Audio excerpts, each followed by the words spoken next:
여러분 안녕하십니까, 윤치영입니다. 오늘은 부자가 된 기분입니다. 보시는 것처럼 이 책상 위에 여러 가지 물건들을 놓아놨습니다. 제가 평소에 좋아하는 애장품입니다. 오늘은 데몬스트레이션 기법으로 스피치를 함께 풀어보도록 하겠습니다.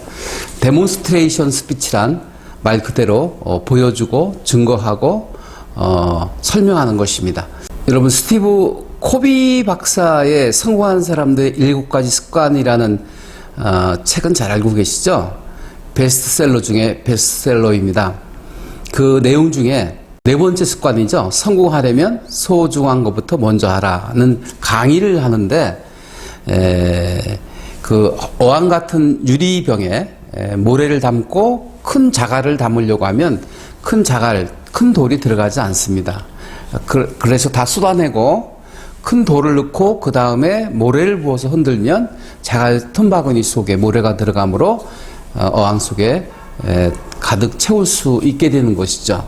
그거를 보여주면서 설명하므로 역시 그렇습니다. 큰 일부터 먼저 하고 소중한 것부터 먼저 하면 작은 것들은 채워지게 마련입니다 하면서 데몬스트레이션 스피치를 보여준 것을 여러분 기억하실 것입니다.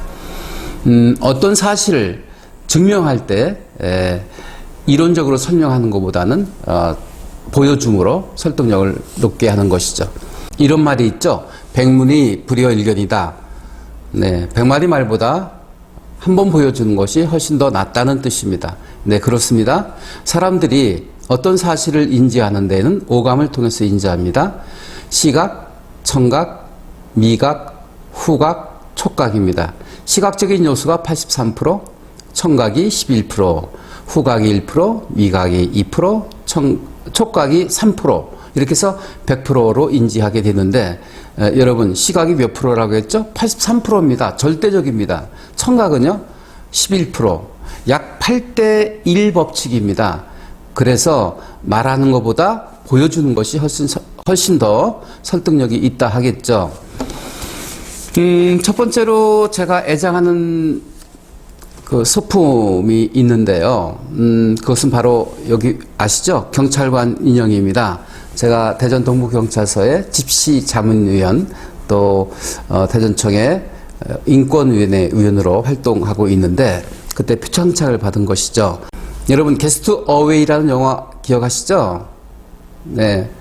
한 청년이 무인도에 표류되어서 결국 나중에 탈출을 하기까지의 과정을 스토리화한 것인데, 그 청년은 외로움을 달래기 위해서 배구공에 얼굴을 그려놓고 그 배구공의 인형을 가지고 이야기를 하면서 외로움을 달랬다고 합니다. 여러분, 말을 연습할 때 이렇게 인형을 세워놓고 말을 연습하는 방법도 있고요. 또 인형과 대화하듯이 말을 하는 방법이 있는데, 제가 만든 법칙이 하나 있습니다. 윤치영 박사의 토크 법칙이 있습니다. 평소의 생각을 평소의 언어로 대화하듯 말하여라는 것이죠. 제가 오늘 여기 앞에 청중이 없거든요. 그래서 이 경찰관 인형과 함께 대화하듯 말을 풀어보도록 하겠습니다. 마치 눈이 커서요, 저를 아주 바라보고 있는 것 같습니다. 그런데 입술 모양이 아주 웃고 있군요. 저한테 굉장히 친밀감을 주고 있습니다. 이런 사람을 가리켜서 예스맨이라고 합니다. 네, 나한테 호감적인 반응을 보여주고 있는 사람과 대화하듯 이야기하면 말이 자연스럽게 풀릴 수 있는 것이죠. 네, 토크 법칙 뭐라고요?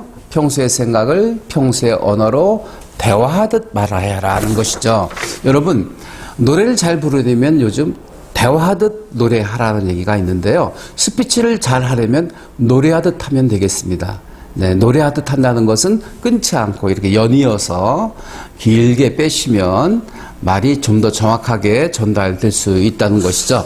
자, 노래하듯 말하고 말하듯 노래합니다. 오늘 제가 경찰관 인형과 함께 대화하면서 오늘 제가 가지고 있는 애장품을 하나하나 소개해 올리도록 하겠습니다. 제가 정말 귀히 여겼던 애장품이 있었는데요. 오늘 집에서 이거 싸들고 왔습니다. 이게 뭐냐면요, 박사학위 영득 기념패입니다. 경영학 박사 윤치영 해서 든든한 사람들 모임에서 저한테 기념패를 주셨는데 다시 한번 감사한 마음 전하고 싶습니다. 그런데 말이죠. 이 기념패가 어떤 모양을 하고 있나요? 예, 다이아몬드입니다. 네. 아주 귀하고 귀한 다이아몬드 모양을 하고 있고요. 그리고 이렇게 각이 있어서 빛이 영롱합니다. 네. 이 기념패를 바라보고 있으면요. 기분이 절로 좋아집니다. 그리고 이 기념패의 색이 무슨 색입니까? 연보라색입니다. 왜 이 색만 보면 마음이 들뜨는지 모르겠습니다. 이 즈음에서 돌발 퀴즈를 하나 내겠습니다. 힐튼 호텔의 벽 색깔이 무슨 색인 줄 아십니까? 네, 보라색입니다. 왜 보라색을 칠했을까요? 네, 힐튼 호텔을 방문하는 고객들이 들어올 때 흥분된 마음으로 돌아라. 그래서 아주 익사이팅하게 그 밤을 보내라. 이런 뜻이 아닐까 싶습니다. 호텔은 누가 주로 이용하나요? 여행객, 네, 출장, 신혼부부. 네, 보통 신혼부부들이 많이 힐튼 호텔을 사용한다고 하는데요. 왜 벽 색깔이 보라색일까? 네, 흥분시키는 색이 보라색이라고 합니다. 네, 첫날 밤을 보내는데 맹숭맹숭한 기분으로 보내야 되겠습니까? 좀 흥분된 상태로 네, 첫날 밤을 멋지게 보낼 수 있는 것이죠. 그런데 첫날 밤만 흥분된 상태로 보내야 된답니까?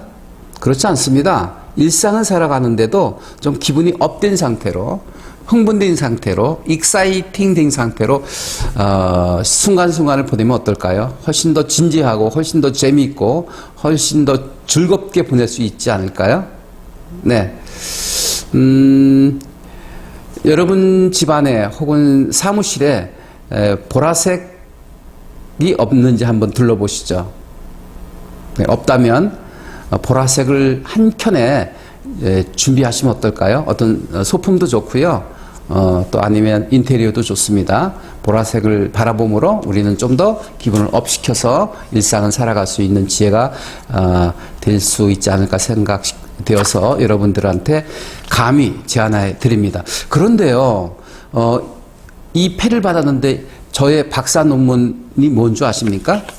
네, 저의 박사 논문은 화술 경영, 스피치 스타일을 연구해서 그렇습니다. 사람들의 스피치 스타일을 분석해 보면 크게 네 가지 유형으로 나눌 수 있는데 그 근거가 사람들은 이성적으로 말을 하는가, 감성적으로 말을 하는가로 분류할 수 있고요. 또 하나는 직접화법을 즐겨 쓰는가, 간접화법을 즐겨 쓰는가로 또 분류할 수 있습니다. 이것을 다 이렇게 융합을 하면요, 네 가지 유형이 나오는데, 네, 이것입니다. 네. 직접 화법을 구사하면서 이성적 근거를 바탕으로 말을 하는 사람들은 설파형입니다. 굉장히 스피치가 강하고요. 주도적입니다. 그리고 확신적 어조로 말을 하는 성향이 있습니다. 반면에 직접 화법을 구사하면서 감성적 표현을 즐기는 사람들을 표출형이라고 합니다. 감정 표현에 능합니다. 그리고 다변입니다. 말을 많이 합니다. 사람 앞에 나서는 것을 좋아합니다. 굉장히 사교적인 면도 있습니다. 반면에 간접화법을 사용하면서 이성적 근거를 바탕으로 말을 하는 사람들을 논증형이라고 합니다. 네, 확실한 근거, 데이터를 중심으로 말을 합니다. 이런 사람들은 섣불리 제안했다가는 큰 코 다치죠. 확실한 근거, 데이터를 바탕으로 설득해야 됩니다. 아주 치밀한 사람들입니다. 때론 무섭게 파고드는 그런 성향도 가지고 있습니다. 네, 다음은 간접화법을 구사하면서 감성적 표현을 즐기는 사람들입니다. 서술형입니다. 굉장히 감성적입니다. 평화주의자입니다. 투게더, 함께하는 것을 좋아합니다. 네, 변화를 조금 싫어합니다. 사람 중심으로 말을 할 때 설득력을 얻을 수 있습니다. 이렇게 해서 네 가지 유형으로 스피치 스타일을 구축해서 논문을 써서 박사학위를 받았습니다. 그래서 저는 화술 박사라는 이름으로 불리우고 있습니다. 그냥 화술 박사가 아니었고요. 이런 근거를 바탕으로 화술 박사라는 이름으로 활동을 하고 있죠. 이제 윤치영을 화술 박사로 인정해 주시겠습니까? 네, 감사합니다. 네, 그래서 애지중지 모실 거고요. 이것을 보면서 좀 더 확신적인 어조로 감정을 표출하면서 또 근거를 바탕으로 말을 할 수 있는 그런 화술을 여러분들한테 강의하고 또 공감하는 그런 일들을 계속해 나갈 것입니다. 이렇게 그럼 치워놓겠습니다. 다음은 제가 정말 애지중지하는 수장품이 있습니다. 생떼쥐베리의 어린 왕자입니다. 네, 읽어보셨죠? 저를 어른답게 깨달음을 주는 책이기도 하고요. 그래서 많은 지인들에게 함께 나눠주고 함께 읽는 책이기도 합니다. 법정스님이 이 책을 좋아해서 많은 지인들에게 나눠줬다는 책이기도 합니다. 제가 몇 년 전에 제주도 올레길을 걸은 적이 있습니다. 7박 8일간 큰 배낭을 메고 하루 종일 걷고 또 걷다가 숙소가 보이면 자고 또 일어나서 식사하고 걷고 너무 아름다운 여행이었습니다. 제주 올레길을 걸으면서 제가 깨달았던 바가 있습니다. 구름도 파도도 생성되었다가 소멸되는 것이로구나 하는 걸 깨닫게 되었습니다. 네, 혼자 그 올레길을 걸으면서 다가오는 구름과 바람 그리고 손에 잡힐 듯한 파도를 만지면서 올레길을 걷는데 너무 행복했습니다. 그러면서 깨달은 것이 있습니다. 이 세상의 모든 것들은 생성되었다가 소멸되는 것이라고 하는 것을 깨닫게 되었습니다. 이처럼 깨달음을 주는 어린 왕자. 첫 번째 깨달음은요. 세상을 살아가는데 어렵고 어려운 일 중에 어려운 일은 사람의 마음을 얻는 것이라고 합니다. 네, 세상 만만치 않습니다. 공부하는 것도 쉽지 않고요. 비즈니스 하는 것도 쉽지 않고요. 돈을 버는 것도 쉽지 않습니다. 그리고 출세하는 것도 결코 만만치 않습니다. 그러나 진정 어려운 것은 마음을 얻는 것입니다. 저는 정현종님의 방문객이라는 시를 좋아하는데요. 한 사람이 온다는 것은 실은 어마어마한 일이다. 왜냐하면 그의 과거와 현재와 미래가 함께 오기 때문이다.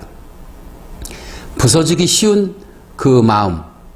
네, 그렇습니다. 마음이요, 부서지기 쉽습니다. 연약합니다. 네, 변하기 쉽습니다. 그 마음이 변치 않고 깨지지 않고 찾아왔다는 것은 실은 어마어마한 일이죠. 그 마음을 얻으려면 어떻게 해야 될까요? 함부로 대해서는 안 됩니다. 소중히 귀히 여길 때 그의 마음을 얻을 수 있는 것이죠.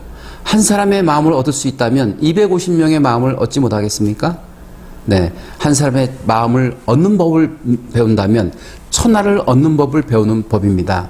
그래서 사람의 마음을 얻는 것이 쉽지 않다 하여 귀히 여겨야 된다는 것이죠. 어른을 진정 어른으로 만들어주는 책, 어른이 읽는 동화, 생떼쥐베리의 어린 왕자. 여러분들도 아직 읽어보지 않으셨다면 추천해 드리고 싶습니다. 다음은 제가 특별히 제작한 피치파이프 목걸이를 보여드리도록 하겠습니다.